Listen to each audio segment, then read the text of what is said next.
Okay, are we there? Hi everybody, and welcome once again to the Non-Prophets. This show is brought to you by the Atheist Community of Austin. I'm the host, Jeff D. My co-hosts are Mary and McManamee. Hi! And Vic Farrow. Hello. And our producer is Russell Glasser. Hi. Today's opening music was Something Ain't Right by David Byrne, and we will be playing that song in its entirety as usual at the end of the show, so you can hear what David Byrne has to say about religion, which is kind of interesting. We are live April 20, 2002. The Atheist Community of Austin is a non-profit educational organization promoting positive atheism and the separation of church and state. We have weekly meetings Sunday mornings at the Hot Jumbo Bagel Shop at 307 West 5th Street at 10:30 a.m. here in Austin, Texas, except for the first Sunday of each month when we have our lecture series at 11 a.m. in the Longhorn Room of Fur's Cafeteria at North Cross Mall. Our next lecture will be on May 5, but instead of a lecturer, we're going to be having our voting for this year's officers. ACA board meetings are at 10 a.m. right before the regular meeting on the second Sunday of every month. If you shop at the Randall's food store chain, you can give them our nonprofit organization number, which is 5158, and 1% of your purchase will automatically be donated to the Atheist Community of Austin. The Guys Gamers meet Monday nights at 7 p.m. at my place. ACA Happy Hours is at Tonio's near Highway 35 and 183. Every Thursday night at 7:30 p.m., again, here in Austin, Texas. If you get there and don't see anybody else around, hang out, because people trickle in as the night goes on. For more information, you can call our voicemail at 512-371-2911, or visit our website at www.atheist-community.org. And just a reminder, if you have a chance to listen to our show live, the Atheist Network runs a chat room that runs in parallel to the audio show. Go to www.atheistnetwork.com, click on the chat link, and you'll be able to interact with other people listening to the show live.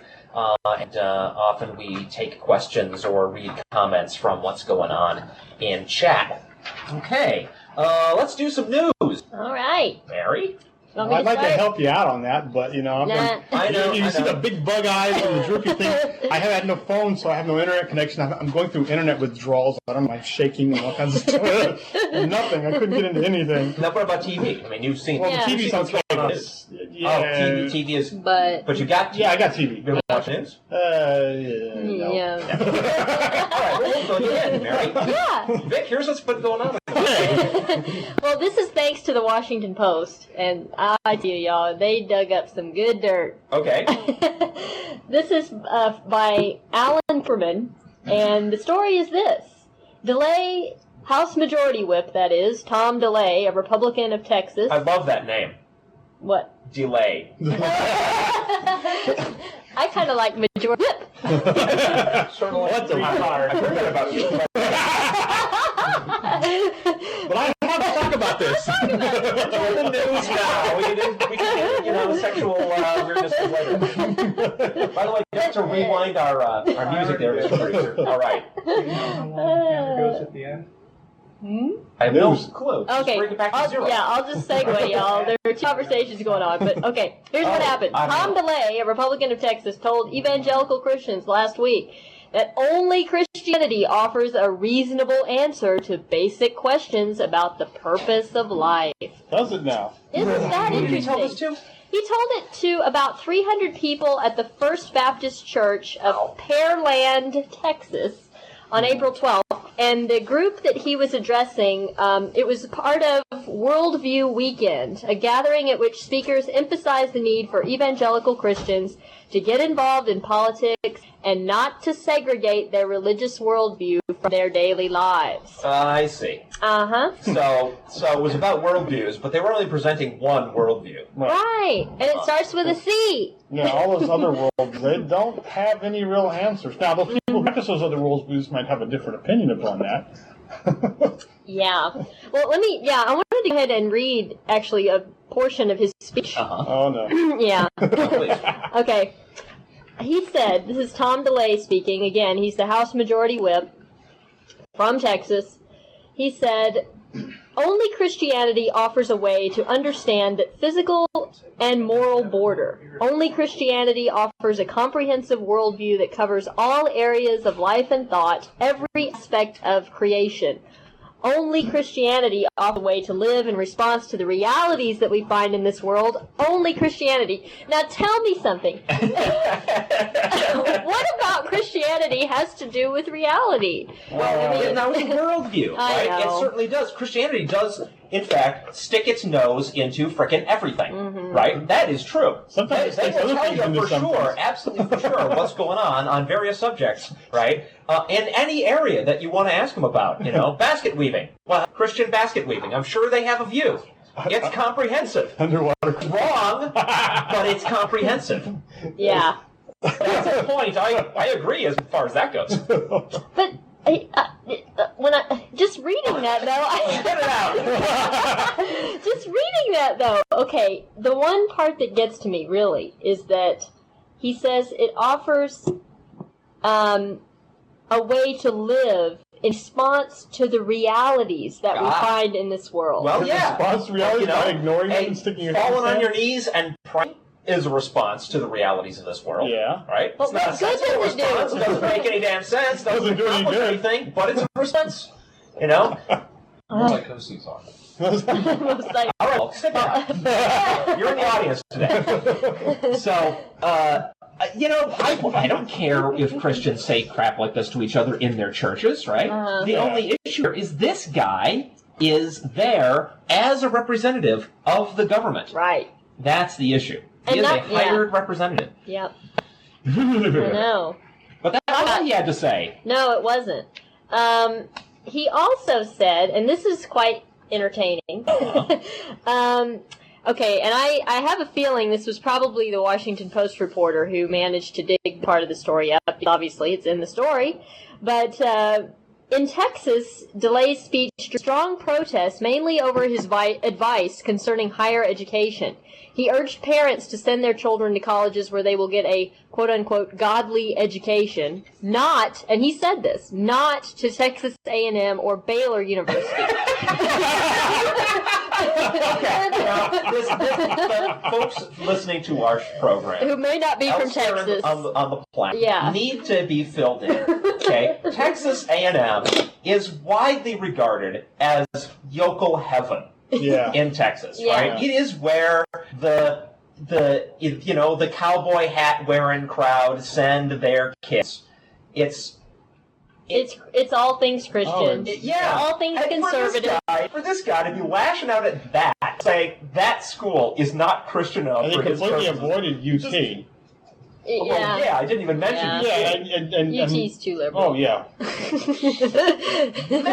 Man, oh man. I would have expected him to say that about Yeah, UT. yeah. Right. Not A&M or Baylor. Baylor. Oh, man. Baylor's, and for those of you who aren't aware, I'm sure everybody locally is, but Baylor is in Waco. Yeah, about a half a step away from a seminary. Yeah. Now, I read something that at one point Wasn't they Baylor had the college featured on the PBS Evolution series? I don't No, recall. I don't think it was. Oh. I don't No, know. that was Illinois, that one. What? Oh. That college was in Illinois. I read in some other version of the story that Baylor at one point had an active, creationist professor on staff who then flipped out and they fired him. And, maybe that's kind of pissed off. I don't know. I think he's pissed off maybe that he's bitter that he didn't party enough. Because it says here... Now, what is that all about? Yeah, it says... Again, in my version of the story that I read, Yeah. there was this thing about he was complaining that his daughter went to Baylor and he heard about all this partying that went on. Yeah. As if, what planet is this guy living on that he thinks partying does not happen at college? And hey, he participated. But that's the thing. I hadn't heard that. Read that. Yeah. Okay. Well, here's the direct quote from DeLay. He said, quote, "Don't send your kids to Baylor and don't send your kids to A&M." Uh-huh. Said DeLay, who was kicked out of Baylor because of his acknowledged fondness of drinking and carousing as a student. Leave it to the Washington Post, the good old folks at the Washington Post, to find this out. So That's amazing. I love it. He was one of those 44% of undergrads that frequently engage in binge drinking. Yeah. Oh, unbelievable. And just to give folks a better idea about what A&M is like, it says here that more than 2,000 students at A&M are in the school's Corps of Cadets. So, What does that mean? Well, it means the Is that all military. Christian and stuff? No, it's not Christian, but it's military. And so a lot of time, how the military feels about anybody coming out about, anything other than Christianity. Might drop a smart bomb on his ass. Yeah, that's a terrible generalization. But let's face it, the military is the military, and they don't want anybody to say that they're gay, and they don't want anybody to say that they're an atheist. It's about as bad as the Boy Scouts. Well, I am just pleased to hear any right-wing fundamentalists say that those schools are not Christian enough, because it means that our country has not slid quite as far in their direction as they'd like us to. Yeah. All right. Anything else on that story? Or Yeah, one other thing. It was actually, his daughter actually went to A&M. And DeLay also said in his speech that it's lost all of its conservatism. My daughter went there, she had horrible experiences with co-ed dorms and guys who spent the weekends in the rooms with girls, and all this kind of stuff went on there. And is he complaining because his own daughter did not get kicked out? Maybe that's it. Right? Because when in his day, you party too much, they kick your ass out of there. Maybe his daughter had somebody sleeping in her dorm. I don't Daddy, know. somebody's been sleeping in my bed.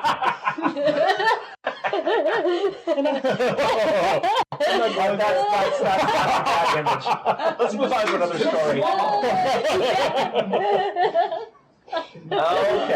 Okay, moving Fundies, right along. you gotta love them. Yeah, They're comedy material forever. They are. Fundy fodder. Oh, love it. Yeah. Let's see. Well, I've got a couple of other scoops. Here's a good one. Get this. You guys are not going to believe this, but this is a story out of Chicago. I'm assuming it's Chicago Tribune, but I don't have the actual source. But anyway, this newspaper publisher was fired, and he was working at the Waldron, Arkansas News Weekly.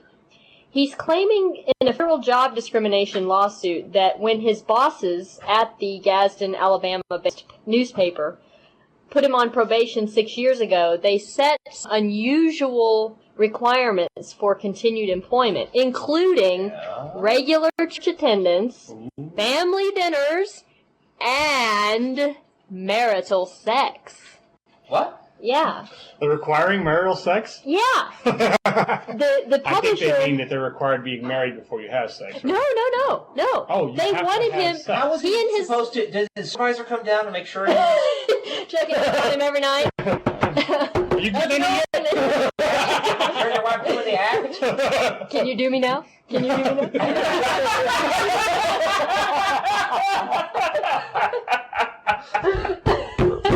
Oh, man.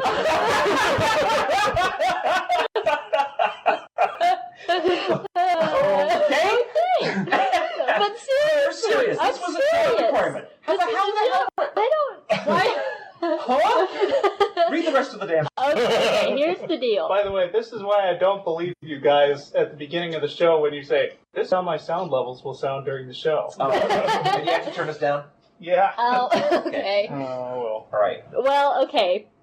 Here's the thing. All right, remember, the guy's name is Marty Backus Jr. He was the publisher who was fired. Uh-huh. He says that executives at the family-owned chain, and this is Lancaster Management, which is the owner of this Alabama-based newspaper, the Waldron, Arkansas News. Actually, anyway, the parent company is based out of Alabama. The newspaper was in Arkansas.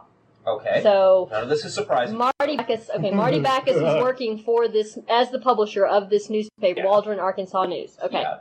So he says that executives at the chain made demands on him at the time he was having marital problems. Among At requirements... least we're not like, here's your contract for taking the new job, and, plus 3 is... Make sure you boink your wife. It was, okay, it was like, we're going to fire you if you don't start... Boinking your wife. Right. your wife. Yeah, and boinking your wife in this case is, quote, this We can say fucking, because it's, okay. it's an audio show. Yeah, but boinking sounds funny. All right. Yeah, it says, Bacchus's, that's Marty Bacchus's suit alleges that he and his wife, quote, go to bed with each other every night without fail, unquote. Most married couples do that. Yeah, except that they were having marital problems with their business. Right. And what were you going to... No, go on. Okay. And... I'm just sitting here slack-jawed. Yeah. Bacchus alleges the management letter ordered him to abstain from alcohol. Wait a minute, alleges what the management letter said? He doesn't actually have the letter? Apparently not. He's probably not going to win that. Newspapers are often using the word alleged. Yeah, something is actually a fact. I think that's more like it. It may not be that he doesn't have the letter. It may be, though, that what's in the letter is still alleged. Okay. Because, no, it hasn't been proven yet. Right. But, okay. He was, let's see. Bacchus alleges the management letter ordered him to abstain from alcohol and, quote, have dinner as a family at least 5 times a week, unquote. Begin and end his days by praying aloud with his wife and attend church weekly. Damn. And he was fired in 2001, shortly after he and his wife separated. But then they got back together. But again, he was already fired, so... Right. So he's claiming he was fired because his marriage didn't work out. Which is none of their frickin' business. Right. And fired because... And really fired because he wouldn't maybe do all of these things. But that's really not clear within the story. Wow. Okay, well... That's astounding. And this is in court now? Yeah. The lawsuit was filed March 18th. It says here, but went unnoticed until 2 weeks ago when an article written by a Big Sandy news reporter in Paintsville, Kentucky, discovered the story and apparently publicized it. But right now it's essentially in court and no decision has yet been reached. But yeah. However, this is a business, so it really doesn't affect the separation of church and state. Remember, there's that comprehensive worldview sticking its nose into frickin' everything. Yeah, true. So your employer can make all kinds of weird requirements of you that they can actually enforce. There's just requiring you to behave outside of their job because they don't want their image tarnished. If you get caught doing something not at work, they let you go because you've tarnished their image in some way. Things like happened before. Don't have any case examples, but I know that employers have a wide range. I hope we get the follow up on this. Yeah. Okay. Let me break in and do some announcements. Okay. We'll get back to news. Okay. Let's see. The Golden Peak Park cleanup in Austin is rescheduled for, I believe, May 4th. Contact Michelle Kadouche if you want to join in. Volunteers are encouraged to wear their ACA t-shirts and show Austin that atheists care. The hours will be 9 to 3, but you can come anytime and stay as long as you like. But Michelle does need to be able to tell the folks organizing the cleanup how many people she expects to be able to bring. Okay, there's the National Atheist Ombuds thing. I talked about this week. If you hear or encounter some news story or slur or defamation or discrimination against atheists or non-believers, write an email to ombuds@atheism.org, and they will include as many details as you can, and they will pass on the information to participating national and local non-theist organizations that will distribute press releases and make a big stink about it. Yeehaw. The Fourth World Skeptics Conference will be in Burbank, California from June 20 to 23. For more info, go to www.scicop.org, that's CSICOP, /events/conference-2002. NonProphets Atheist Experience CDs are available. You can collect past episodes of the NonProphets as well as the audio version of our sister show, The Atheist Experience, which airs on public access television only in Austin, Texas, in convenient CD format. Each CD includes a full month's worth of audio from both shows in both QuickTime and M3. January, February, and March CDs are now available. CDs are $5 each. Contact atheist@mac.com. Eat More Christians t-shirts are no longer available. Boo! The fundamentalist Christian fast food chain, Chick-fil-A, sent a letter to Cafe Press claiming that our parody of their Eat More Chicken advertising campaign constituted a copyright violation. We're planning to fight this because we haven't got the money for that kind of legal fees, but it was fun while it lasted, and besides, I've been thinking it was time for a new joke anyway, so no big deal. To those of you who supported our show by purchasing Eat More Christian products, I'd just like to say congratulations. Now you own a collector's item. There you go. And by the way, they are harassing you. It is not illegal. This is satire. It's protected speech. No fucking way can they stop. We can have that discussion elsewhere. I had a big argument with Amanda, who's been looking into that exact thing, because she has to deal with people doing similar stuff on her Furcadia online game, and she disagrees with you, saying that that's only one of the factors. Yeah, I know. That's what I keep hearing, too. So I'm not sure, but I don't plan on doing anything. Even if they're harassing me, they can pretty much win, because they got more money than me. Yeah. Anyway, want to remind everybody also of all the other fine programs at the Atheist Network. One of the major ones being Live with the Infidel Guy, which airs live Monday, Wednesday, Friday. In the chat room right now and is grousing about that. Satire, it's an urban legend. Satire and parody are not protected speech. Oh, okay. Who's saying that? Infidel Guy? Amanda. Oh, Amanda is. Okay. Oh, all right. Wait a minute. Then how did the Hustler guy win against Jerry Falwell? Don't know. Because he was a public figure. I really don't want to get into a big legal discussion about this right now. It's important and interesting, but not really atheism. So, let's let it drop. Back to what I was talking about. The Infidel Guy, Monday, Wednesdays, and Fridays, 8 p.m. Eastern on atheistnetwork.com. He is one of the main guys behind the whole Atheist Network thing and does an excellent program, which, unfortunately, some of us cannot hear in this area right now because we're having trouble connecting to the website. Also, the Safe Place Walk will be this Saturday. That means this coming Saturday? Yeah. A week from today? Yeah, from today. That would be the 27th then? Yeah. At Waterloo Park at noon. And is, why don't you fill in the details? Yeah, Safe Place is a merger between the Center for Bad Women and the Austin Ray Price Center. And every year, I think this is their 28th annual walk. But it's going to be at Waterloo Park. And you can get there before noon, but they always have bands and food and entertainment. And if you can't make the walk and you have some extra money, you can always just donate money. And do we have an official ACA presence planned? See, I don't know. Yeah. I need to get with Michelle and see. Okay. All right. Back to news. What else we got? I still have nothing.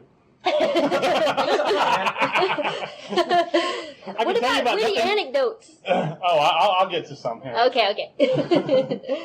What else? All right. What's next? Oh, are we doing news? Yeah. Okay. Please. All right. Let's see. Oh, here's a good one.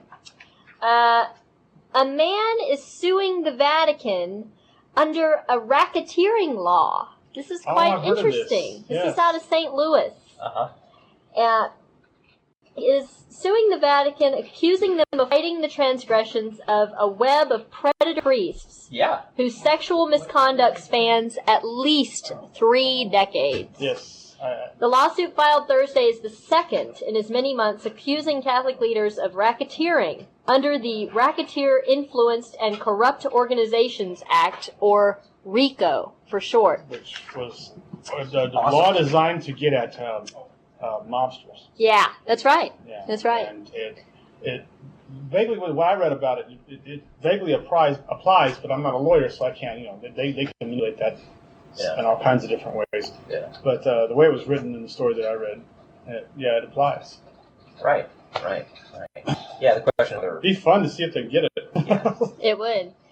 Yeah, the lawsuit accuses ex-bishop Anthony O'Connell of abuse from the time the plaintiff, that would have been, let's see, I had his name, and I'm looking for it. Well, if I find it, I'll give it. But the plaintiff at the time was a 15-year-old at St. Thomas Aquinas Seminary, late 60s until 1993.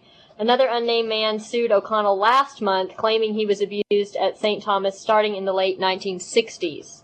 O'Connell resigned last month as bishop in Palm Beach after admitting he abused Chris Dixon, now 40, in the late 1970s at the Hannibal, Missouri, boarding school for high school boys. The diocese has said O'Connell is in seclusion and unavailable for comment. I'll bet. And as Vic was saying, the RICO law is aimed mostly at organized crime, but it includes provisions for civil cases when someone is harmed by a pattern of illegal activity. Pattern of illegal This isn't a we pattern. definitely, we don't know what is about. Yeah. I wonder what the Pope's going to talk to all these cardinals about. Wait, has that not happened already? Yeah, I think next week. No, next week. He's recalled them. I think it's coming up, yeah. No. Yeah. Okay. Next week, which would actually be this coming week. Yeah, I didn't bring you bad boys. Yeah. I don't do that. I didn't bring these news stories to read verbatim, but there was a. Salud. Sneeze. There was an article about charges now coming out against the Orthodox Jewish organizations, claiming they've done essentially the same things, right? Cover up child sexual abuse by rabbis. And another story from Boston saying the floodgates have burst open and people are coming out like by the hundreds with charges against the Catholic Church in that area. So, and it's interesting to note that the sexual abuse is not limited to the Catholic Church. Right. Oh, yeah. That's the thing about this. The rabbis are doing it. I did a story. Are doing it. I did a story last week that basically says most of the church-related child sexual abuse is by the Catholic Church because the Catholic Church does not constitute the majority of church activity in the United States. Wow. It's happening at other churches as well, and there's a lot more of those. Yeah. Paul, do you have something? No. So yeah. Well, but you know how they got away with it is because churches are protected from criticism. Right. And you can't talk about churches because you're assaulting them. This is an important step in the direction of no longer treating them special. Yeah. Okay, well, last week, the Vatican announced that the Pope was calling all the American cardinals over to Rome next week to discuss this scandal. But 2 days before that, the Vatican had said they were going to let the American Church handle this itself, and then they found out what a big scandal it was. They read their popularity polls and infallibly decided, no, we'll take matters into our own hands. But another thing that was in this was, I think this was an AP story a couple or 3 days ago. But one of the things I found most interesting was that they hadn't woken the Pope up to tell him about this. They had kept the details from the Pope. Why bother him? They handled it routinely. Pretty revealing. They have a routine way of handling cover-ups of pedophilia. Right. Well, they have a routine way of handling right. scandals. And they routinely leave the Pope out of it. And they routinely don't do anything about it. Yeah, right. That's the main thing. Oh, and also, just FYI here, as part of this same article, racketeering lawsuits have been used in at least 2 other church abuse cases, but neither one was successful. Right. So it'll be interesting to see remember, what the churches happens. have lots of money. Yeah. You take a church to court, you've got to have a lot of money. Just by checkbook. Right. Yeah. That's amazing. Yeah. Okay, then. What's next? Let's see. Well, no more itsy-bitsy yellow polka dot bikinis in Malaysia. What? Right? Malaysia, Kuala Lumpur, Malaysia, is the fundamentalist Muslim government in Malaysia state will ban women from wearing bikinis man from that means they're naked. No. No, it doesn't. It means that bikinis are a little too revealing for the fundamentalist. Because that would be a crazy religious, concept that I could get behind. They're just mad because fundy and undie go so well together. All right. So what do women have to wear at the beach then? And well, it's interesting. It doesn't really specify exact dress. It just says one piece now, or what? It just says in accordance with local cultural norms, and it doesn't. Yeah. They don't really say yet when the new dress code will be imposed, but you can pretty much maybe guess that we're talking. It'll last as long as the tourist dollars. When the tourist dollars start coming, because you can't wear bikinis on their beaches, that will change.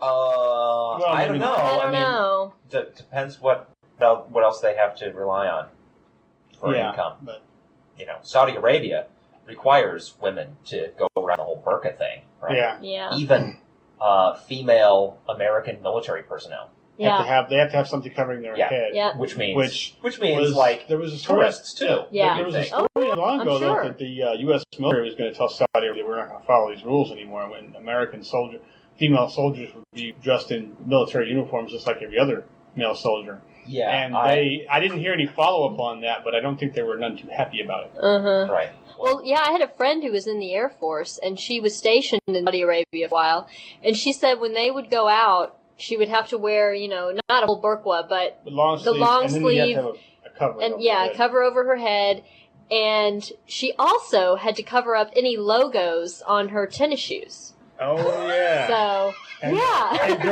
during Desert Storm. Well, those are really pretty tasteless. But. And remember during Desert Storm there was this big controversy because they didn't want the American flag on the uniforms of the U.S. soldiers. Huh? Yeah, they wanted the U.S. flag taken off the sleeves of the U.S. soldiers' uniforms. Wow. And I bet we came right into that one. For a while there, yes, we did. Really? Yeah. Amazing. All right. Oh, and just another interesting side note here. The Pan-Malaysian Islamic Party, this is Malaysia's main opposition group, was swept into power in I hope I'm pronouncing this right, Terengganu. Terengganu. I think it's Terengganu. Terengganu? Maybe that's it. Well, if there's anybody from Kuala Lumpur listening to this show, I hope they can correct my pronunciation. You can send all those extra bikinis to FD. Never mind. Wash them first. Yeah. All right. And now what? So when they came to power in '99, they pledged to tighten Islamic laws in the oil-rich state. This government has since imposed other strict rules, including the separation of men and women lining up at cash registers in supermarkets. That's really scandalous. Yeah. Tighten the rules, loosen the garments. Speaking of oil, Bush's idea of tapping out the oil from the Alaskan has been shot down. Good. Yeah. Has it? I did watch that much in the news, yes. That got shot down. Good. But now he's after Colorado. What? Apparently there's oil in Colorado. He wants it. Okay. I got some news. Okay. Are you done? Yeah. Oh, okay. Here we go. Federal judge upholds Oregon's assisted suicide law. Oh, all right. Yay. A federal judge on Wednesday upheld Oregon's assisted suicide law, the only such state law in the United States, delivering a stinging rebuke to Attorney General John Ashcroft, who tried to overturn it for what the judge said were ideological reasons. Right. The decision was hailed as a victory for democracy by Oregon doctors and advocates terminally ill, and rebuffed for Ashcroft, who U.S. District Court Judge Robert Jones accused of trying to stifle an ongoing earnest and profound debate around the nation. Right. So, yay. And I hope that's a first in a long line of Ashcroft being rebuked. Mm-hmm. And now the latest in among things we could have told you were going to happen. Of course, we're non-profit, so we don't make that our business. But Satanic Student Group to receive funding at University of Wisconsin. Oh, yeah. Wow. The legal battle started in 1996 when former UW-Madison student Scott Southworth said there was too much discretion in funding organizations. Yeah. Southworth filed the original suit in April 1996, claiming student fees were illegally dispersed to groups with political or social ideologies he opposed. Hear, hear. Instead of blocking funding to political or gay or lesbian groups, as Southworth intended, federal U.S. Judge John C. Shabazz ordered UW's system to change its funding processes to eliminate considerations of religious or political beliefs. So this guy was actually trying to get him to clamp down. Yeah. Right? And it's saying that there's student organizations getting money that shouldn't. And in fact, the judge said, no, you got to give it to all of them. Yes. Obsidian Enlightenment, a Satanist student group, should get funding because they are similar to a Christian-based student group, which was funded this year. Courtney Perlino, president of the Oshkosh Student Association. Quote, "We have to be viewpoint neutral with all allocation decisions," she said. Obsidian Enlightenment It's entertaining to us. Enlightenment should be able to get the same amount of funds for the same type of programs. Freedom of religion does exist. Yay.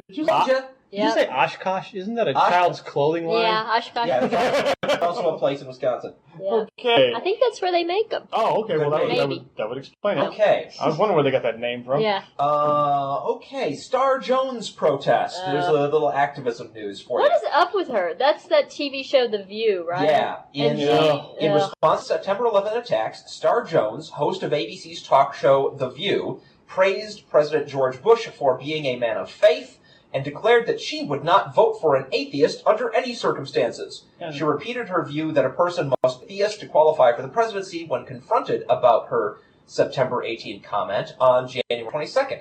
Jones now finds herself the target of the Anti-Discrimination Support Network of the Free Thought Society of Greater Pennsylvania, calling for a boycott of the national Payless Shoes chain, which recently named Ms. Jones as a consumer ambassador. Atheists of Silicon Valley is busy helping to organize protests throughout California, slated for Wednesday, April 24, that's this coming Wednesday, at 12 o'clock noon. Other ASN protests are scheduled for May. Chris Lindstrom, a spokesman for Atheists of Silicon Valley, says, if someone went on TV and announced that they wouldn't vote for a Jew, woman, African American, or Muslim, people would be outraged. Say, no, that's not an appropriate consumer ambassador. We're just making the same claim on behalf of atheists. Lindstrom's group is running with the Anti-Discrimination Support Network, along with San Francisco Atheists and East Bay Atheists, in demanding an apology from Jones. The Walk a Mile in My Shoes campaign encourages atheists to send letters of personal experiences as a non-believer in America to Jones' program and to pay his shoes. Read that.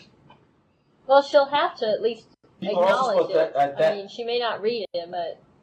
Yeah, she has acknowledged that there are people complaining about it, and said basically, hey, that's how I feel, ain't nothing on this.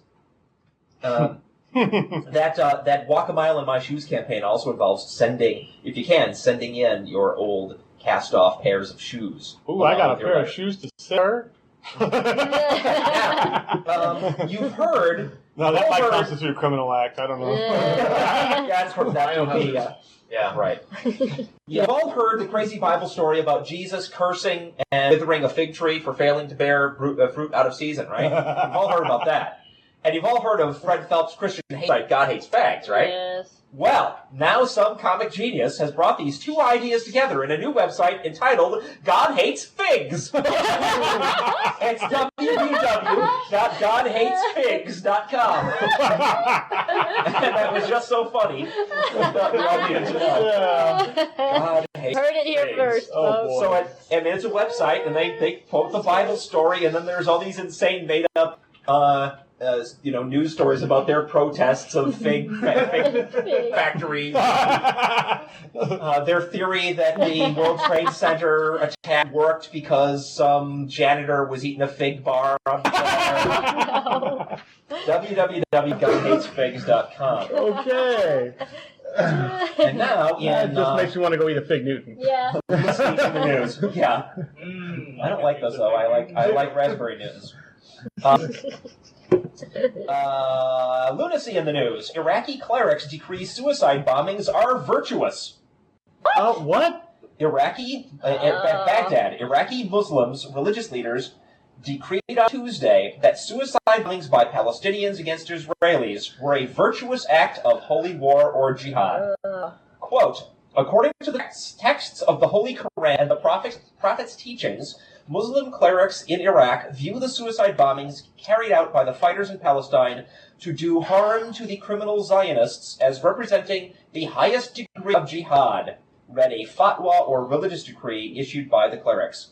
Quote, Muslim clerics in Iraq bless these suicidal acts and call upon all Muslim clerics to support and back the fighters with their fatwas. That's not surprising, though. Said the decree. Not surprising, but just yet another example and of how... the whole Israel-Palestinian thing, there's plenty of blame on both sides down for this, but because, you got a people here, the Palestinians, who feel like they have been under siege for years. And I will go exactly this far, right? I'll say it's not surprising, right, that given that situation, you got people strapping explosives to themselves and giving their lives to blow shit up, right? Because they're striking out at a perceived enemy, but an oppressor. Virtuous? Well, some Muslim clerics in other places have come out against it and said you're not supposed to kill yourself. It says so in the Quran. 100 years from now, just like we get now with Christians and the Civil War, you will get Muslims, after this is all in the past, you'll get Muslims saying, see, here are these historical references to Muslims standing against these suicide bombings. See, the Muslim faith is against suicide bombings. Yeah. No. Frickin' half of you are on each side. You are at best neutral towards suicide bombings, which is itself horrifying. Truly. So there you go. If you enjoy this our show and want to receive emails reminding you to tune in live each week and chat with other listeners between shows, you can join the reminder list by going to groups.yahoo.com/atheist_non-prophets radio show. And thank you to Wendy Britton for moderating that list. Yay! Okay, that's my news. Now, where are we at? It's, boy, what did I tell you? We got like Newsweek. Yeah. So, how about that assisted suicide law in Oregon? I wonder if that was the state where Jack Kevorkian performed his last assisted suicide. No, actually, Kevorkian was in Michigan. And Michigan threw the book at him, and he's in prison now. Yeah, I knew that he went to prison, but I thought maybe he was in Oregon when he went. He may have done some in Oregon. His last particular suicide in Michigan, he did deliberately to get arrested so that he could take it to court. And it didn't quite go as well as he wanted it to. He figured if he got a court challenge, he could probably beat it. I don't think he did. He's sitting in prison. And But on the subject of assisted suicide, I mean, if you take the fundamentalist view out of it, there's nothing wrong with this. Nothing that I can see. There are certain considerations, right? Yes. I mean, it could be used as an easy way to kill somebody you don't like. Oh, he asked me to, Judge. Yeah. Right. No. There are certainly want to make sure that it's not abused. There would have to be procedures and protocols. Yes, but you'd think that if people's right to making their own decisions, if people's individual freedom matters at all, then it should apply to questions of whether you want to be alive or not. You'd think that would be a fundamental decision that ought to be entirely in the hands of the individual person. And again, I'll say that, but you don't want that to be abused either. Certainly we want to do everything that we can to offer people who are feeling suicidal ways of feeling better. That's the way we want to pursue it, right? But if you had somebody who's just not going to ever, you cannot see how they would ever be happy continuing to live, whether they're ill or depressed or whatever their motivation is, if they don't want to live, it seems like the most horrible thing you possibly do to insist that they must. Well, with depression, I would agree, though, because with depression, a lot of times, when you're that depressed, you really aren't thinking clearly. And so, unless someone, says to you, look, there's a possibility, as much as you don't believe it right now, but there's a possibility that what you're going through is temporary. Right. Oh, no. I absolutely agree with that. That's what I mean when I say we need to offer people in that position every opportunity to take a different course of action. Right. If that's what they want to do. But to legislate it, that's there's a big pretty difference hard. between, you're depressed and you're suicidal and you're terminally ill in serious pain. You're going to die anyway, and you just really need to... I'm not sure there is. I'm not sure there is a difference. Really? Because at some point... it doesn't... It's going to matter. I'm sorry. There's a difference between an episode of depression, where your judgment may be distorted, and a pattern of depression that lasts for decades. Yeah. And if, when you are not particularly depressed, you still believe the same thing. If it's not just a judgment you make in the depths of depression, but if you're chronically depressed and the drugs don't help and electroshock doesn't help and so on, so whatever, then I think you ought to have the right to off yourself. Why should you have to live life sucks? I disagree, though, because I think maybe there's something in a situation like that you've described. I just wonder if maybe we haven't gotten to the point yet where we know how to help someone like that. I mean, but they will discover it before they've suffered more than it's worth. Right. Yeah, but we're talking about assisted suicide here, too, not just somebody who's I broadened the subject kind of intentionally. Right. Yeah. Because assisted suicide involves, a physician terminating a terminally ill person prior to the illness actioning it. Right. And that should be. Do you really own yourself? Are you in control of you? I would. And think if that you don't have the right, fundamental. If you don't have the right to choose to terminate your life, given you're terminally ill anyway, then that really says that you're not really in control of you. That there is somebody outside of you that is in control. Well, and that's the Christian point of worldview again. Right. There is somebody you outside. Do not own your body. Yeah, God owns it. Mm-hmm. Right. Exactly. So. Does a Christian have the right to impose that upon people who don't follow that same belief? And I would say no, of course. Why should we do that? Because I'm the God. That's why. Yeah. Who made you the God? I did.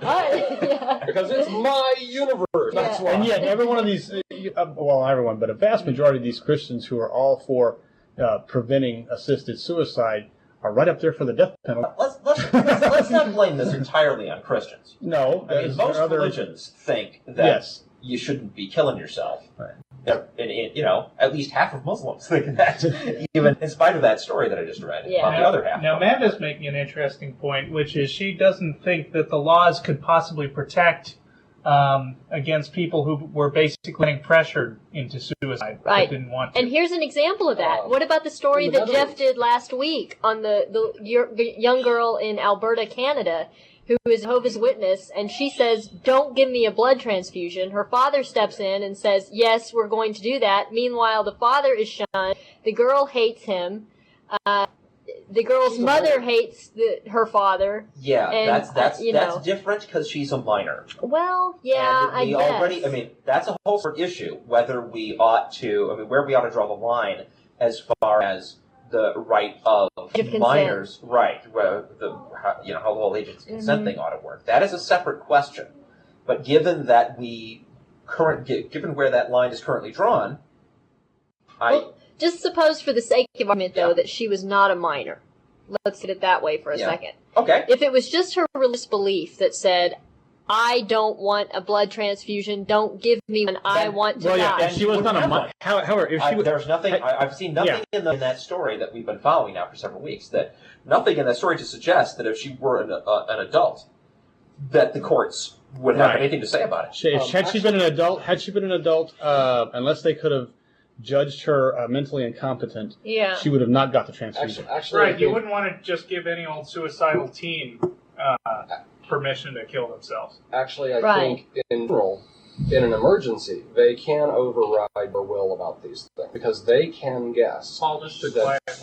They can guess that your judgment is impaired for some reason because it seems crazy that you're turning down. See, there he goes. You're judging you incompetent. But they can only do that temporarily. Right. If they find out that this is how you always believe over a long period of time, then they can't keep doing it. Right. Mm-hmm. Well, here's my point, though, is why do we draw the line with minors? I'm not saying that we shouldn't, I think we obviously should, because minors, don't necessarily have the mental judgment to be able to make those kinds of decisions for themselves. Yeah. But again, we're putting a different standard when we're talking about adults. And to me, if somebody's religious beliefs told them that it was okay for them to die because they don't want a blood transfusion, I would question, yeah. I would. Yeah. Yes, but I'd let go and come and take them away. No. Yeah, well, see, now, once again, I mean, but I think this all comes down to that right of self-determination, whose business is it whether you get to go on, whether you do go on existing or not? It's got to be your own damn business. Right. It's got to. Yep. And as sad as it is for the rest of us, sad outcomes. Right. As sad as it is, outcomes of not having that kind of right. Right. Right. As sad as that is for the rest of us, I don't think we should be imposing our views on people when it comes to whether they should live or die, just because it would make us sad that if they die, they would be gone. Yeah. Right? I mean, it's got to be up to them. But within reason. It's hard to try to put yourself in that situation. Make sure that you're dealing with a person who is competent to make the decision. Uh-huh. Make sure that you've given them the opportunity to examine and have access to alternatives. Right? Make sure they're not being pressured into it. Once you've filled those criteria, I can't think of any further ones. There should be procedures and protocols. Then as far as our rights as a society are concerned, we have done all that we can. Right. And I don't know the details, but I believe in the Netherlands they have a rule that says unless you're like in extreme chronic pain or something, you have to wait. You have to say, I want to kill myself. And you have to say it several times spaced out over a period of time. Mm. And you have to have, multiple doctors come and see if they think that's a reasonable judgment, and psychologists talking to you, trying to figure out if somebody in your family is pressuring you to not be a financial burden, or things like that. So, well, the Netherlands is a whole other world. Check it out to avoid the abuses. Yeah. The Netherlands is a whole other world. That's just. But we can look at what's going on in that world and see whether it makes any sense. Yeah, and for the most part, the Netherlands is one of those utopian kind of places. They do make great efforts to make sure that everybody's taken care of. You have enormous resources that are spent over the entire civilization or population of that place. If you're a citizen of the Netherlands, you're going to be taken care of from cradle to grave, and that kind of stuff that you try to bring even a bit of that to the United States, and you'll have 10,000 fundies running up and down talking about how you're a communist. Right. Right. Huh. They're largely atheist. I think it's one of the most atheist countries. Yeah, and they're quite liberal about sex. It's like it's your business, and they have the lowest teenage pregnancy in the world. Yes, in fact, the average age. They know what the hell they're doing. Sex education begins in like grade school for these people, and so they have even their age of first-time sexual activity is much higher than the world average. Well, I think it's tragic that in America, in some places, you get sex education and they teach you what it is, but they don't teach you how to do it well. Yeah. They don't pass out the Kama Sutra. They just say, you can take a class you're on to your learn how own. to cook well. But something really important? No. Yeah. That takes practice. Yeah. Practice makes perfect. Practice perfect. Or practice makes better. They have books on that. There's a whole section of books on that. Seriously, though, but if you read those books, you find that a lot of times they're very trite and spend half the book telling you why you should want to have good sex. The Good Vibrations Guide to Sex from Good Vibrations in California. Okay. They're on the web. Goodvibes.com. How the hell did we get onto this subject? We drift. Killing themselves is sex. This is so much more uplifting. Yeah, really. Well, there's ending of life, and then there's the beginning of life. Yeah. Sure. Right, and all of it is what you do with your body, consenting adults doing with their bodies, and ought to be their business, it seems to me. Yeah. And like I said on a previous show, maybe I can finally get back to this topic that we talked about, a couple of months ago, and then you were off the show, and I was off the show, Mary, and I wanted you back on the show, because you and I are the ones who disagree on this subject. Yeah, I think I know what you're getting into. One of the main reasons that the whole right to death issue matters to me is because one of the few possible ways of having any hope of outlasting the normal human lifespan right now is cryonics. Mm-hmm. Okay? Mm-hmm. You take the person who's just died, you freeze them so that there's no further damage, and then they sit on ice until you got the technology to thaw them out. A, thaw them out, and 2, repair the damage, and 3, turn it back on. And we still haven't got past the point of freezing without causing damage. Yeah. And that's correct. I'm not saying this is technology. I'm not saying it'll work, right? It is a wild long shot, but compared to everything else, it's what there is. But one of the biggest problems with cryonics is that you can't have that done to you until you're already dead. I mean, if you've got a progressive neurological disorder, it's eventually gonna turn your personality to mush. Mm-hmm. Let's say Alzheimer's, because that's a good example. Excellent example, right? There is no point in the future of thawing out a person with Alzheimer's, repairing the damage, and finding out that what you got is somebody who has no memory of who they used to be, right? No more point to doing that than creating an old person from scratch, right? Yeah. So it is really important to people who want to be able to take a shot on this wildly improbable technology to be able to get themselves frozen before they're irretrievable. See what I'm saying? Yeah. And this is the first crack in these assumptions about what life is and what death is that leave people with the freedom to make decisions about how they want to handle their situation. Mm-hmm. You know what I'm saying? Mm-hmm. The other good technology that might help with life extension is also one that we're going to be getting behind on. Cloning! It's stem cell cloning and all this other sort of research that we have this we have a president who's completely against. Can I be way out of character for a moment and propose a conspiracy theory? Yeah. And I don't mean this in the sense that there's people actually recognizing what they're doing and getting together in little secret organizations and talking about it and deciding what they got to do to guide events to their best advantage. But I think it's clear that one of the major strengths of religion, one of the major reasons why religion is able to get its hooks into people and have such a strong influence in our culture and be treated so special and gather so much money and tell people what to do, is death. Death sucks. Science as of yet does not offer an alternative, does not offer a solution. Religion claims that it does. Yeah. And it claims it in a clever way that could never be disproved, right? Because we never get somebody coming back from being dead saying, nope, I was dead, I was completely dead, there was no heaven, nothing.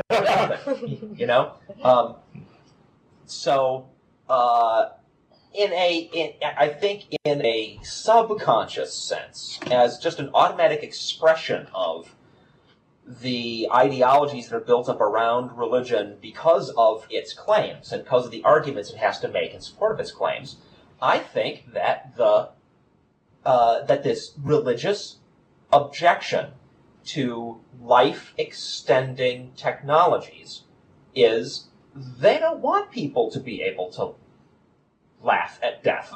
They don't want that. That would be bad for business. Uh-huh. Mm. So I see what you're saying. It's not like they're getting together in a room and saying, this would be bad for business. I don't think that's going on. But I think once you have done the whole course of doublespeak, where death is good because you get to go to heaven and you get to be with Jesus, you get to be with God, right? And on the flip side of that, it's good because we got to get to the gene pool, because we got to make room for your descendants, and various other anti-life ideas. That once you've got your head full of that stuff, it's really hard to then look at something like life extension and think rationally about it. There are a lot of people out there. I talk a lot. I talk about, if I have some scientific technology comes along that allows me to be 300 years old, I'm going for it. And they're like, oh no, I think you identified them once as fatalists. Deathists. Deathists. Yeah, they're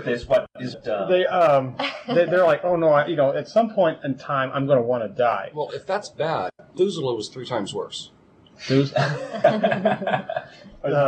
how old Methuselah? Yeah, the idea that that's living to be 300 or 400 years old, or even 150 years old, is just horrible. It's this thing that once you get to be that old, there's no point to life anymore. You've done everything, you're everywhere. Good grief! How well traveled are these people? I mean, that just means that they have limited imagination. Yeah, I would have to live at least 10 lifetimes to get everything, to do everything. Because I'm a computer guy this time around. I'd like to try a shot at being a politician and a movie star and I would bet not one of those people run away and join the circus. They would have been everywhere and done everything by then. Has ever set foot here in our studios. No. There's stuff going on in here. It's kind of interesting. Yeah. This idea that it probably comes from what you were talking about earlier, that you get this stuff drilled into your head that there's a reason to die. And so the idea of living to be 150, 200 years old, 300 years old, or even longer is just incomprehensible. It just, how could you possibly want that? Well, let me ask this. What if you could live to be, let's say, 300? Would you want to do that if you would look like you were 300 years old? Or would you want to do that only if you could be the way you are now? There's a catch. You still want your faculties intact. I mean, now to be 300 years old living in a wheelchair, like drooling on the side of faculties, but I mean actual physical.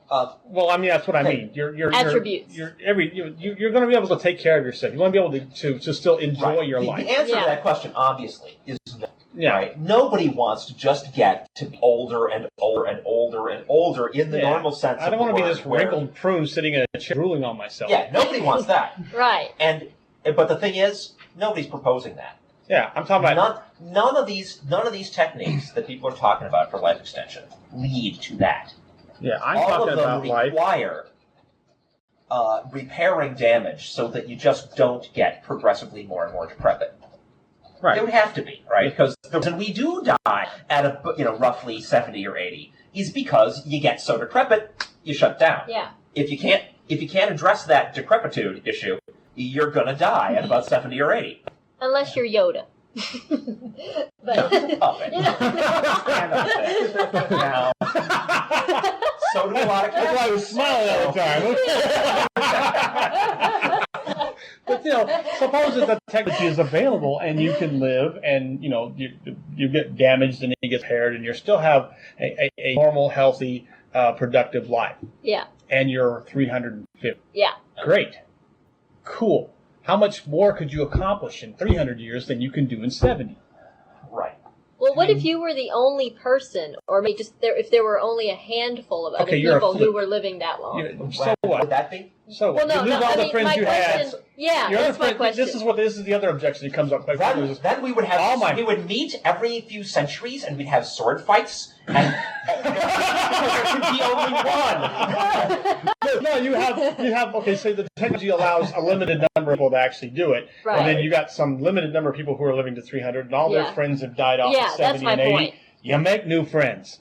Okay, you get over it. It's sad, though. Okay, it's sad, but it will only be a limited amount of sadness because you get to keep living. Yeah, I'm sorry. Go ahead, Paul. There are potential problems because basically the rich tend to get richer and the poor tend to get poorer, right. And this kind of stuff, at least for a long time, is likely very expensive. So only the rich will to live for a very long time. Right. How are the poor people going to feel about it? It could get very exciting. Yes. Yeah. If you're Bruce Sterling wrote a novel based on that. If you're going to get, what was the name of the novel? Holy Fire, or it was either Holy Fire or the one before or the one after that. Well, yeah, you're the rich guy and you're getting technology that makes you live 300, and I'm the poor guy and I'm still going to die at 80. I might want to take you out. There might be a jealousy issue here where I want to live a life extension too, and if you can't have it, you ain't going to get it either. But see, you have yet to prove to me how this would be beneficial for society. For society. Yeah. Wait a minute. Well, not just for society, but for you as well. I get to be 300 years old. How is it beneficial to you to be alive tomorrow? How much more learning and accomplishment I do in 300 years than I can in 70? I mean, how much could I pack into this brain in 100 years? And I'll be honest with you, bringing in a thread from our previous discussion, right? If a person accomplishes all that they want to accomplish and do not want to continue existing anymore, that person should be allowed to die, if that's what they want. I extend that same rule that I apply to us now to people that's, somebody hits 750, it's like, I just don't want to live anymore. Like, dude, great knowing you, bye. I don't, why would I change my rule about people's right to decide when they want to live and die, just because there's life extension involved? Well, I mean, I'm not arguing that staying alive forever wouldn't be fabulous. I mean, I would love to live forever in a sense, but religion promises that very thing. You get to live forever. But I don't believe that shit. Well, I don't either. Well, I believe that shit. Yeah, that shit. But other shit shows some potential. The angel wings, shitty than the other shit. The angel wings and the fluffy cloud heaven and God and Jesus and all that. I don't believe that shit. The possibly preserving your body so that it might be able to be repaired later. See some potential, at least in theory, to that shit. Yeah. I see some potential, at least in theory, to nanotechnology robots in your bloodstream going around hunting for damage and a damn better job of it than your own body can do. Right. I see potential to genetic engineering, increasing the natural human life expectancy. I see all kinds of actual potential to that, even though we don't have it yet. That at least has a basis in reality. So you were saying you think that living forever would be fabulous, but here's the but. Yeah. Is that there are too many problems with it. In terms of let's assume that we could live forever as we are right now. Just all of us in this room right now. Okay. Boom, we live forever. Or at least for 300 years, whatever. You out there to that. I think I could exhaust all the potential and entertainment that could possibly be got out of this room. Well, that's the thing. You've got another 290 years, and it's a lot of seconds to do other things. In 300 years, I anticipate that humans will have colonized space, the moon, Mars. There's a lot more places to go. There's a lot more to do, and I want to be a part of it. And I want to see it. Because from my perspective, once you're dead, you're dead. There's no more. Right. No, so me too. The only alternative is either to live a really long time and enjoy life, or be dead. But I'm going to take live a long time. There's a version of this problem that already exists. It's, wait a minute, why don't we kill rich old people and take their stuff? And spread it around. What are those people doing hogging resources when they're leading these lame, decrepit lives? Oh, well, that's their money. Now we see. So what if Jeff gets the money to afford to be able to live to 300? Well, it's going to take more money. I guess that's my point. Well, money's the resource that gets the technology going. Serious technical problems to be overcome. Right. But the same thing with surviving cancer, disease. Yes. You get a transplant, you don't get a transplant. Well, here's the point that I was trying to make earlier, was that, assuming that all of this would be possible, right? Yeah. As we're talking about. And guys, let's not gang up on Mary now. No, you're not. But it's so much fun. It's important to remember that I could make a really joke about that, but I won't. Way more common than ours, right? And it's important to listen to what's saying. Common? Right? Yeah, it's just so common. No, I think the attitude that death is not only inevitable, but all in all, necessary as part of the natural order of things is very common. I'll address that in just a second. But what I was going to say is that even if all of this were possible, to me, the whole idea of living forever, basically the appeal is that, like you're saying, that you could experience so many more things, you could do so many more, you could meet that many more people. You could accomplish things that you never even dreamed possible within your own lifetime. Here's the problem with that, is that even if you could accomplish these things, do these things, meet these people, I still say that if you and a handful of other people were the only ones able to take advantage of this technology, which seems inevitable, as we're talking about it right now. Maybe not, but let me finish. Yeah. It seems that all of that would get rather dull after a while, because again, you're still, it's like for all of these wonderful things you can experience, you can't really experience it with everyone, because a large number of people, your friends that you'll run into as you go along, will die. That same potential exists right now, because you have friends and they can still die. All right, and you can still outlive a lot of your friends for a long time. So this is just stretching the numbers. It's no different. Well, and that's the same. There's no way. Are you saying fundamentally just life sucks? No, not at all. If it just continued, then it would just be that. No, that's not it. That's not it. No, it's not that life sucks at all. But it's that life is like a rose. No. No. Yeah, you gotta watch out for the pricks. Let me try to address that. This idea that stuff would get kind of old and stale, right? Yeah. I used to be a big fan of reading comic books when I was a kid, and not that of a kid either. I mean, through my 20s, I still spent a lot of my time and money reading the comics. I've got bored of them. I don't feel any less like I want to be alive, and I don't feel like that interest is forever closed off to me. Right. I feel like, okay, I did a lot of that, and now I'm doing some other stuff, and I have some other interests, and it doesn't feel like I could never go back to being interested in those. I think I easily could, especially if comics were growing along with me. If it wasn't that, well, they're aimed at this age level, and so they're just not there for me because, I'm 40 now. Yeah.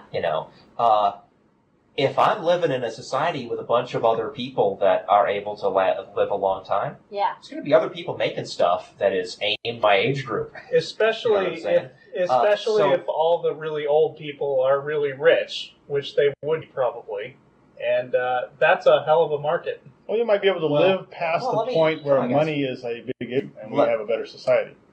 I'll bring up nanotechnology in a minute.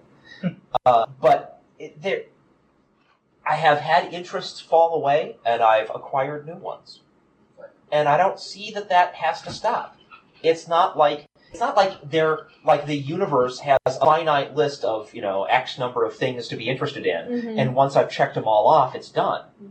Because new things to be interested in are cropping up all the time. People are just making up wild new things, new sports, new stories, new movies, new, whatever.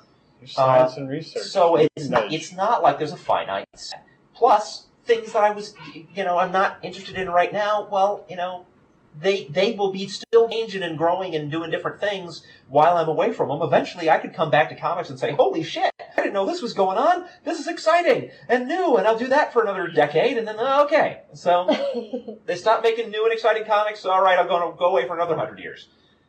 I don't see anything about the way that life works to lead me to expect that I'll reach some point where I've done everything, because I just don't see that everything can be this finite list of stuff that all exists in some static way that once I've done it, it's over. I guess it depends on the limits of your imagination, and I can imagine a lot. Yeah. Well, as a scientist, I've been thinking about this lately, having a little bit of a midlife crisis. Because I've spent the last 15 or 20 years doing mostly one kind of research that I'm really good at. And I have learned that I get stuff done about a third as fast as I optimistically hoped when I'm in graduate school. And so there's a lot of things I don't get to do. And so I've been focusing on this stuff that I've established a reputation in, and I do more of that, and it's good stuff. And I'd like to be able to do that for another 5 years, and then start over. I have at least 4 other research areas that I'd like to work for 20 years in. And I'm just not going to get that time. Yeah. And that's really bad. Yeah.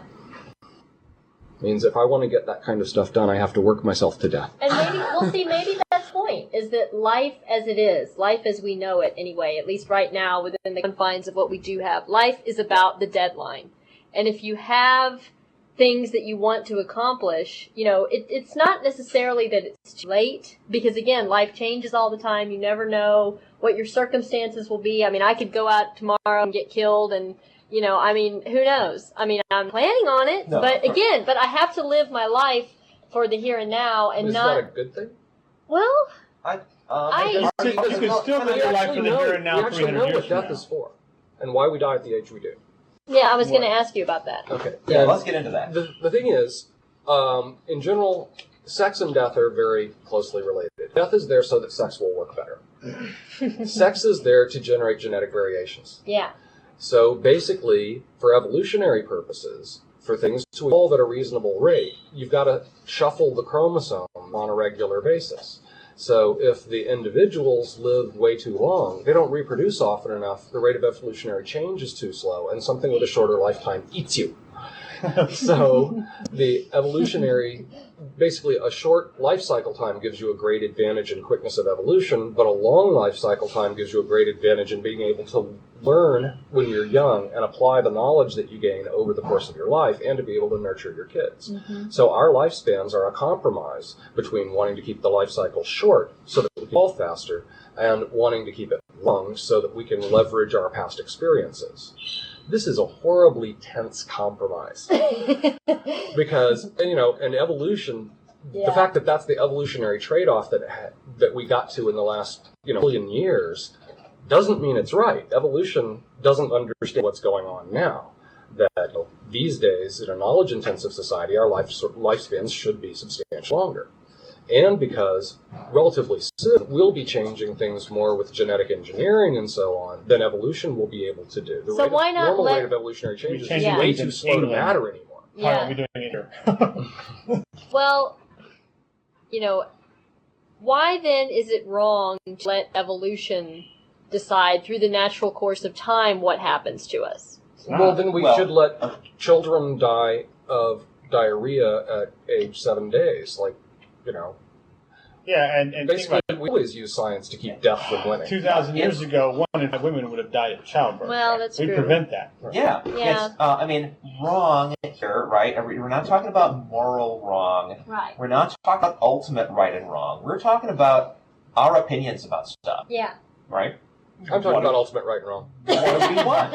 Right? Yeah. If we are in the driver's seat, or are going to be in the driver's seat once we have, really good control of genetic engineering or nanotechnology. Yeah. We are going to be in the driver's seat, and it is going to come down but that's the fallacy. to what we want. That's the fallacy, though. How's that? Because, again, just like with evolution, in a sense, this nanotechnology and cryogenics are like an evolution of sorts. Although it's one that creates. To do it than by dying young. Well, I don't know. I don't know if it is or not, and we don't really know what the ramifications of that may be. Evolution, but evolution doesn't have a goal in mind. True. Evolution just chugs on along, right? And it comes up with stuff, and the stuff interacts with other stuff, and some of it becomes more common, and some of it becomes less common or dies out. Yeah. Evolution is at least as happy with great white sharks as with us. And way, way happier with bacteria.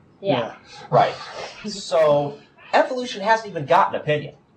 Right? Right. All that evolution does that we can point at and say, hey, that's great, is the stuff that happens to be things we look at from our perspective of what we want and say, hey, yeah, we're glad it's like that. Yeah. Right? But there's other stuff evolution has come up with that we say, that sucks. And we don't want it that way. Here's the point I was trying to get at.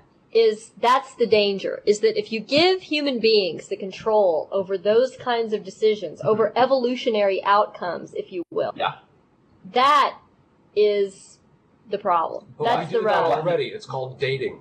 Well, I What's kid you the not. problem? I kid you not. Give me your Choosing to do worst it the case way we do scenario. it. okay, the worst case scenario would be, Paul mentioned a while ago, which was about the fact that it would be most likely the people with money who would be able to afford this technology and take advantage of it, whereas people who had nothing, would not be able to afford it or invest in it, or have any, say in it whatsoever.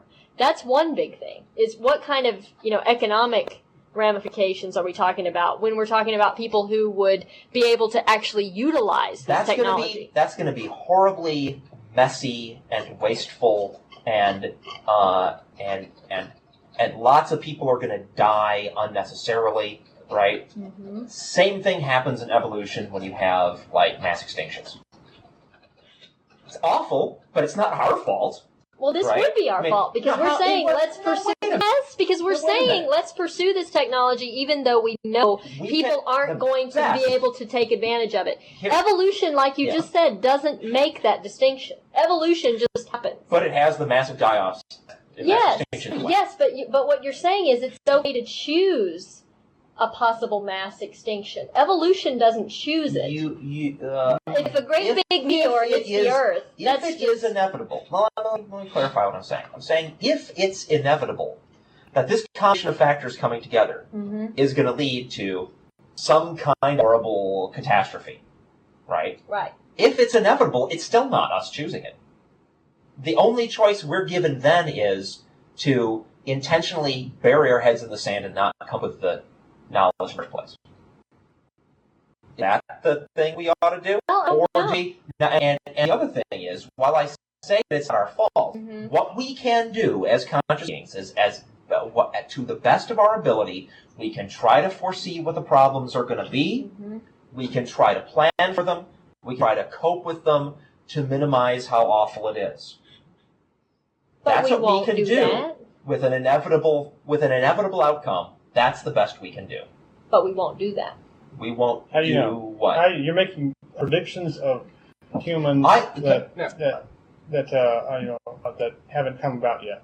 And it sounds like you're making a slippery slope argument. Am I an example of a human being who is recognizing that potential problem and actually would care enough to do something about it? Okay. Yeah. So there are some people like me. Yeah. All I'm doing when I bring up this subject and talk about it with other people, I'm trying to make more people like me. Because the more people there are like me who aren't blindly stumbling into the future, right? Not caring about these issues, not thinking about the potential problems seriously, and trying to figure out how are we going to go ahead and discover the stuff that we're interested in and get the abilities that's going to give us and minimize the horribleness of the outcome, right? The more people there are like me, the less horrible that's going to be. But do you want to spend the rest of your life, for example, pursuing that, knowing that you probably won't be able to take advantage of it? I'm not a scientist. I can't do anything. All I can do is talk about it. I can raise the issues. I can try to get people thinking about it. I can try to get people taking it seriously, right? Not getting too starry-eyed by the potential of eternal life, right? But saying, okay, I think we can all agree it's great not to be dead. Most of us, anyway, except those guys in Oregon. And having you're right.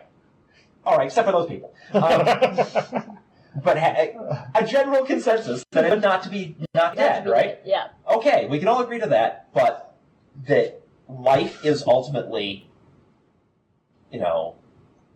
physical. We're figuring out how stuff works. We're gonna have these abilities, whether you like it or not. We're gonna achieve these potentials. And you always the thing to do then is plan for it and work into the way that our society works, the way our culture works. Figure out how we're going to live with each other. Figure out how we're going to get access to this technology, with as much equality as possible. And you can always, if say the technology is available and available to more than just the people, if you think it's such a horrible thing, you can always choose not. Okay. We got disconnected. I was starting to say, there's a couple of ways this may work out fine and dandy. That the kinds of technologies that need to be developed for life extension are also the kind of technologies that need to be developed for making cheap, ecologically safe materials and being able to have everybody have lots of stuff. Are we talking nanotechnology? Technology and genetic engineering. Things. Now, I'm actually afraid of a lot of genetically engineered products right now. Yeah. I'm in favor of advancing the fundamental science. I think something going to market too soon, and we should worry about that. Right. But in the long run, genetic engineering has to be one of the greatest things that ever happened to humanity, because it will allow us to use low energy, room temperature, not very polluting processes to make all kinds of great stuff. And in that case, then the productivity of our economy may go up really a lot, such that we can afford for everybody who exists now to live just fine and keep the economy expanding to support all people living forever, that you could reproduce just as often, double the population just as often, and still be able to afford these people. And I don't know if that will happen, but I don't actually find it unlikely, because we're getting close to, if you remember when laser printers came in? Yeah. Wow. Well, we're going to get to the point where we're making physical three-dimensional objects by pushing buttons the way you do laser printing. Yeah. Manufacturing is going to change. It's going to be something that happens on a desk. And a lot of this will actually be quite clean and low power and low impact on the world. And we'll be able to do all kinds of things. Well, if all that's question is, true, will the world get too overpopulated and crowded and whatever too soon before the technology can save our asses? And here's the other thing is, if all that's... Wait a minute. Yes, Mr. Producer? We're down to the last 2 minutes. Oh, 2 minutes. Okay. Okay, well, real quick. Trying not to interrupt. If all that's true, though, as it stands now, we can't even feed the people who are in this country as it is. Right. That's because we don't have the technology to produce. No, it's not the technology. We've got plenty of resources to feed everybody, but So you're talking about... It has nothing to do with technology. If we were even richer, I agree that we have resources. Like if people stopped eating beef, have 9/10 of the grain left over to feed most of the rest of the world. Yeah. Because beef takes 10 times as much grain highly inefficient form of as food. you get beef out of it. And we eat beef in America simply because we like it. There's no real need to do it. Right. And, we are just incredibly rich in consuming vast amounts of resources by world standards. Right. And that's not fair. Right. On the other hand, if we had less ecologically disastrous technologies, right, if we had clean energy, clean manufacturing, things like that, then we could be rich and have so much left that it wouldn't take nearly as much will to take care of other people too. Now, that's maybe a Pollyanna view, but basically, you're more likely to give somebody $100 if you make a million than if you make 1,000. Yeah. You'd like to think so. And if not, Yeah. But well, then you're really an asshole. If not, then you have your government make up these loopholes where if you got a lot of money to spare, you throw it away on these causes so that you don't get taxed as much, is a lot of what goes in our culture. And rich people, then, you've given them a reason. Yeah. That's not just, they have to want to be philanthropic. Yeah. Then they say, well, sure, that's a way of protecting my ass. Yeah, and I'm not saying we should wait until technology makes it cheap to be charitable. All right. Yeah. We got to wrap it up, guys. This has been a fascinating discussion. Thank you, everyone, for listening once again. This has been the Non-Prophets, and yet here we are talking about the future. We don't know if any of this is going to happen because no supernatural pixies have come down and whispered in our ear. But what we can tell you is that these kinds of future technologies that we've been talking about today are potentially possible given what we know about physical law. They're not like... You wouldn't have to have mysterious, unknown, supernatural things happening in order to make this possible. We will be back next week. Thank you, Paul, and Vic, and Henry, and Russell for joining me on the show today. And we'll see you next time. We'll leave you with David Byrne.